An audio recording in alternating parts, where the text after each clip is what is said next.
नमस्कार, स्वागत है आपका कुंडली टिप पर। मैं हूं नेहा शर्मा। हम सब जानते हैं कि समय समय पर हर ग्रह ट्रांजिट करता रहता है। इसी के साथ 2022 में गुरु, राहु और शनि भी ट्रांजिट करेंगे। लेकिन इस समय हम बात करेंगे राहु और केतु की। हमारे साथ जानकारी देने के लिए नरेश कुमार जी हैं। स्वागत है सर आपका। नमस्कार। जी देखिए नेहा, राहु और केतु का ट्रांजिट होगा 2022 में। ये काफ़ी लिहाज से कुछ लोगों के लिए अच्छा होगा, कुछ लोगों के लिए बुरा होगा। सबसे पहले तो ये समझते हैं कि डेट क्या है। जी बिल्कुल। जो दो तरह का राहु का ट्रांजिट होता है, एक ट्रू राहु का ट्रांजिट होता है, एक मीन राहु का ट्रांजिट होता है। तो दोनों डेट्स में करीबन करीबन 20-25 दिन का अंतर रहता है। जी जो ट्रू राहु ट्रांजिट होने जा रहा है वो 17 मार्च को ट्रांजिट होने जा रहा है। अगले साल यानी कि 2023 के 29 नवंबर तक वो रहेगा। जी जो मीन राहु ट्रांजिट होने जा रहा है वो 12 अप्रैल को ट्रांजिट होगा और ये रहेगा 30 अक्टूबर 2023 तक। तो ये तो डेट्स हैं राहु केतु के ट्रांजिट की, ट्रू और मीन राहु दोनों। यहाँ पर जो हम कंसिडर कर रहे हैं, हम ट्रू राहु को कंसिडर कर रहे हैं जो 17 मार्च को ट्रांजिट होगा। ये जो चार्ट नजर आ रहा है वो 17 मार्च की ग्रहों की स्थिति के लिहाज से है, इसलिए इसको उसी लिहाज से देखा जाए। तो सबसे पहली बात तो यह है कि नेहा, जब राहु और केतु का ट्रांजिट होता है वो कुंडली में तीसरे, छठे और 11वें भाव में अच्छा होता है। जी बाकी भावों में उसका फल जो है वो अच्छा नहीं माना जाता। मान लीजिए किसी कुंडली में राहु केतु का ट्रांजिट हो रहा है, तो राहु यदि यहाँ पर होगा तो केतु यहाँ पर आ जाएगा। जी तो एक ट्रांजिट अच्छा होगा, एक ट्रांजिट बुरा होगा। राहु केतु की अपनी कोई राशि नहीं है, जिस भाव में बैठते हैं उस भाव में जो राशि पड़ी है उसके मुताबिक फल करते हैं। जिस भाव में बैठते हैं उस भाव में जो ग्रह पड़ा है उसके मुताबिक फल करते हैं। यदि अच्छा ग्रह पड़ा है तो अच्छा फल करेंगे, बुरा ग्रह पड़ा तो बुरा फल करेंगे। तो ये वेरी करेगा हर राशि के ऊपर, हर व्यक्ति के ऊपर, हर जातक के ऊपर। बात करते हैं अगली राशि वृश्चिक की। तो नरेश जी, वृश्चिक राशि के बारे में हम आपसे जानना चाहते हैं कि राहु केतु का जो ट्रांजिट है वृश्चिक राशि या वृश्चिक लगन के लिए क्या कुछ लेकर आया है। देखिए नेहा, राहु या केतु दोनों का ट्रांजिट 3, 6 और 11 में अच्छा होता है। अब इस कुंडली में राहु छठे में आ गए हैं, तो ये एक तरीके से अच्छा है, बहुत अच्छा है। उसका कारण यह है कि केतु जब यहाँ से ट्रांजिट कर रहे थे तो मेंटल पीस को डिस्टर्ब कर रहे थे। राहु जहाँ पर ट्रांजिट कर रहे थे तो फीमेल के साथ या अपनी वाइफ या अपने पार्टनर के साथ डिस्टर्बेंस हो रही थी, क्योंकि ये भाव शुक्र का भाव है। यहाँ पर शुक्र की ही राशि पड़ी हुई है, इस भाव के कारक भी शुक्र होते हैं। तो यहाँ से यहाँ पर राहु थे और ये केतु की दृष्टि आपस में सीधी पड़ रही थी। तो यहाँ पर जो मैरिड कपल हैं उनको थोड़ी सी दिक्कत हो रही थी, वो दिक्कत जो है वो ठीक हो जाएगी। राहु यहाँ पर छठे भाव में बैठकर मंगल के फल करेंगे, छठे के फल करेंगे। केतु यहाँ पर बैठकर 12वें के फल करेंगे, शुक्र के फल करेंगे। शुक्र की दूसरी राशि यहाँ पर पड़ी हुई है, तो हो सकता है कि ये तालमेल थोड़ा सा बेटर हो जाए। मंगल की दूसरी राशि लगन में है, तो जी लगन थोड़ा सा अच्छा फल करेगा। जी। जब राहु और केतु का ट्रांजिट होता है तो सबसे पहली बात आती है हेल्थ से जुड़ी हुई कि हेल्थ के लिहाज से ये जो ट्रांजिट है हमारे लिए कैसा रहेगा। तो जानते हैं तुला राशि वालों के लिए हेल्थ के लिहाज से कैसा रहेगा ये ट्रांजिट। देखिए नेहा, जैसा मैंने बताया कि राहु यहाँ पर छठे भाव में आ गए हैं। ये छठा भाव रोग, ऋण, शत्रु का भाव होता है। अब छठे के फल तो निश्चित तौर पर करेंगे क्योंकि वो मंगल की राशि वहां पर पड़ी है, लेकिन मंगल लगन का भी स्वामी है।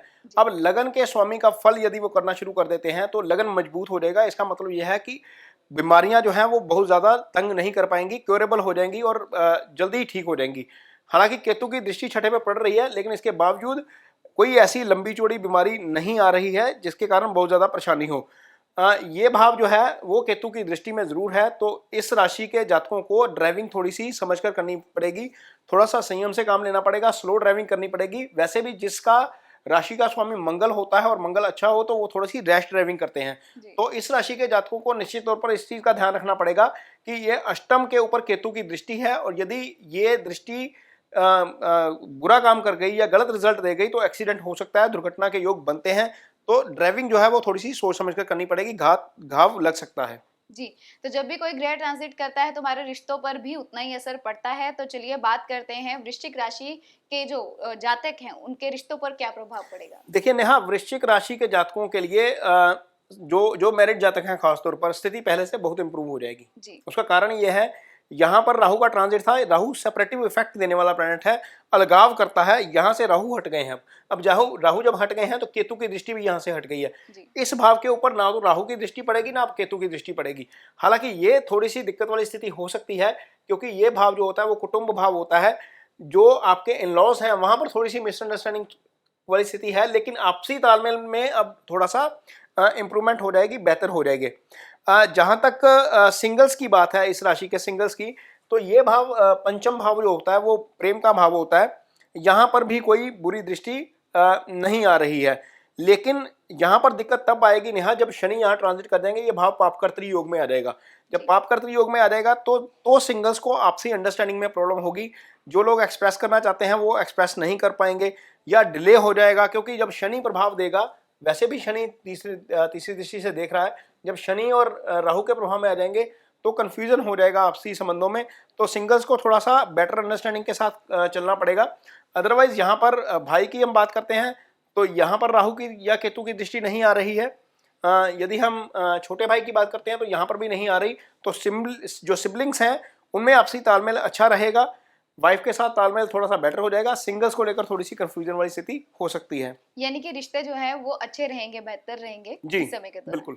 तो चलिए बात करते हैं फाइनेंस की, क्योंकि जब राहु का ट्रांजिट होता है तो फाइनेंस भी थोड़ा सा हिलता तो जरूर है। क्या कुछ लेकर आया है वृश्चिक राशि के जातकों के लिए, जानते हैं। यहाँ फाइनेंस को लेकर थोड़ी सी दिक्कत यहाँ पर मुझे नजर आ रही है। उसका कारण यह है कि राहु जो है वो यहाँ पर बैठे हैं और इसको देख रहे हैं। ये कर्म भाव है। जब कर्म भाव को राहु देखते हैं, या तो फिर वो मल्टीपल जॉब के ऑप्शन देते हैं, या जॉब में आपको ट्रांसफर करवा देते हैं। इस भाव का राहु वह भी ट्रांसफर करवा देता है। जब राहु की दृष्टि है तो हो सकता है कि जो लोग जॉब कर रहे हैं वो ट्रांसफर हो जाए, जो लोग बिजनेस कर रहे हैं उनको ऑप्शन ऐसी मिल सकती है कि वो मल्टीपल बिजनेस की तरफ जाएं, लेकिन आप बहुत सोच समझकर मुहूर्त वगैरह निकलवा कर करें, क्योंकि राहु की दृष्टि से चीजें उल्टी भी हो सकती हैं। तो आय को लेकर कोई दिक्कत नहीं है, क्योंकि आय के ऊपर कोई भी पापी प्लैनेट की दृष्टि नहीं पड़ रही है।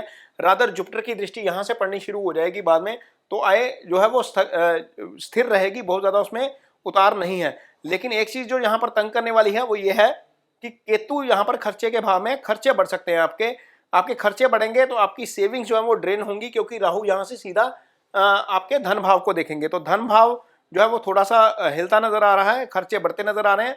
आय में कोई बदलाव नहीं है, आय बढ़ सकती है, आय कम नहीं होगी जी।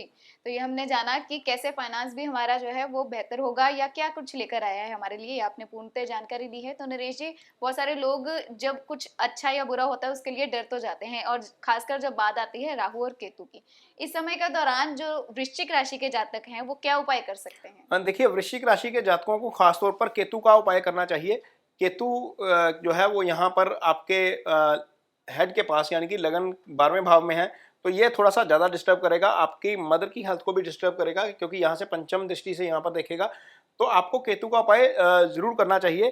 केतु के उपाय के तौर के ऊपर आपको चींटियों को जो तिल है वो दे सकते हैं, तिल वैसे डोनेट कर सकते हैं। केतु के उपाय के तौर पर आप कोयला दान कर सकते हैं। केतु के उपाय के तौर पर आप गरीबों की सेवा कर सकते हैं, जो अनेबल हैं, जो अक्षम हैं। काली चीज, काला कोयला दान किया जा सकता है। तो ये चीजें हैं जो केतु के उपाय के तौर पर आप कर सकते हैं, वो आपके लिए काफी बेटर रहेंगी। तो ये हमने बात की वृश्चिक राशि की। इसी सीरीज में बात करेंगे अगली राशि धनु की। जुड़े रहे हमारे साथ, धन्यवाद। नमस्कार।